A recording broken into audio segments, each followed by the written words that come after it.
ये ऐसी अगरबत्तियां हैं जो केमिकल से नहीं बनी हैं।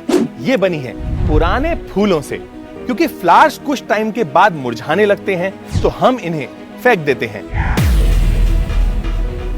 ऑब्वियसली फ्लावर वेस्ट एक ऑर्गेनिक वेस्ट है तो आसानी से डिसॉल्व तो हो जाता है, पर अगर इस वेस्ट को किसी अच्छे यूज में लाया जाए तो अच्छा ही है ना। वेल, ऐसा ही सोचा इन दोनों ने भी।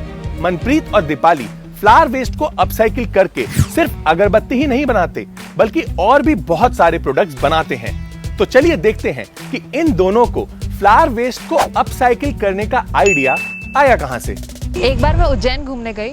आप सभी जानते हैं जैसे उज्जैन में कई सारे अमेजिंग और ब्यूटीफुल टेम्पल्स हैं।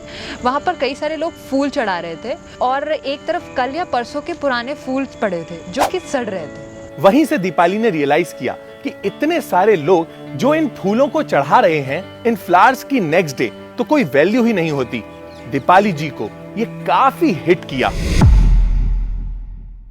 फूल चढ़ाने में कोई प्रॉब्लम नहीं है, प्रॉब्लम स्टार्ट होती है नेक्स्ट डे, जब हमें पता नहीं होता है कि हम फ्लावर्स को किस तरीके से डिस्कार्ड करें। अगर हम लोग फ्लावर्स को प्रॉपर्ली डिस्कार्ड नहीं करेंगे तो वो नेक्स्ट डे जाकर हमारी वाटर बॉडीज़ को कंटेमिनेटेड करता है। सबसे बड़ी प्रॉब्लम ये थी कि इससे कहीं ना कहीं लोगों के सेंटिमेंट्स भी जुड़े थे जो कि जस्टिफाई नहीं हो पा रहे थे। और फिर मनप्रीत और दीपाली ने डिसाइड कर लिया कि वो इस प्रॉब्लम को सॉल्व करेंगे, जिसके लिए सबसे पहले दीपाली ने अपनी करंट जॉब को क्विट किया सो दैट वो फुल टाइम इस प्रॉब्लम को सॉल्व करने के तरीके ढूंढ पाएं। और फिर मैं और दीपाली दोनों रिसर्च करने लगे। वहाँ से हमको पता चला कि फ्लावर वेस्ट को हम कई तरीके से अपसाइकिल कर सकते हैं। तो हमने डिसाइड किया जो फ्लावर्स टेम्पल से आ रहे हैं वही टेम्पल में यूटिलाइज हो तो अच्छा है। इससे किसी के सेंटिमेंट्स भी नहीं हर्ट होंगे और अपसाइकिल भी हो पाएंगे फ्लावर्स। जिसके लिए सबसे पहले दीपाली और मनप्रीत को इन वेस्ट फ्लावर्स को सोर्स करना था। हमने महाकालेश्वर मंदिर से बात की, उज्जैन म्युनिसिपल कॉर्पोरेशन से बात की, दोनों ने ही हमें बहुत सपोर्ट किया। सो हमने वेस्ट फ्लावर्स से कई सारे एक्सपेरिमेंट किए और उनसे अगरबत्ती, धूपबत्ती, गुलाल एवं अन्य प्रोडक्ट बनाए और इस स्टार्टअप का नाम रखा इको निर्मित। तो लेट्स सी कि इको निर्मित में सारे प्रोडक्ट्स बनाए कैसे जाते हैं। टेम्पल से सारे फ्लावर्स कलेक्ट किए जाते हैं और वो एडमिनिस्ट्रेशन के थ्रू हमारी यूनिट पे आते हैं। यूनिट पे आके वो सेग्रीगेट होते हैं, सेग्रीगेट होकर सूख कर उनको पाउडर में क्रश करके कन्वर्ट किया जाता है और फिर इस पाउडर को डिफरेंट प्रोडक्ट्स में मोल्ड कर दिया जाता है और इन्हीं कुछ स्टेप्स में ये अमेजिंग प्रोडक्ट्स बन के तैयार हो जाते हैं।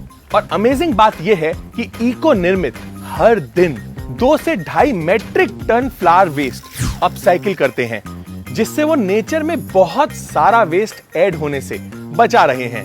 फ्यूचर में हमारा एम है कि हम लोग अन्य मंदिरों के अंदर भी फ्लावर अपसाइकिल करके इस प्रॉब्लम को ज्यादा से ज्यादा समाधान दे सकें। Also it is very important to mention कि इको निर्मित का फ्लावर वेस्ट को अपसाइकिल करने का आइडिया हमें बहुत ही ज्यादा अच्छा लगा, इसीलिए हमने डिसाइड किया कि हम उनकी स्टोरी आपसे शेयर करेंगे। This is not a paid promotion. तो अगर आपको भी इको निर्मित का आइडिया अच्छा और इंस्पायरिंग लगा तो ज्यादा से ज्यादा लोगों को इस आइडिया के बारे में जरूर बताइएगा और कोशिश करिएगा कि इस वीडियो को भी ज्यादा से ज्यादा लोगों में फैलाया जाए। That's it for this video. See you next Wednesday.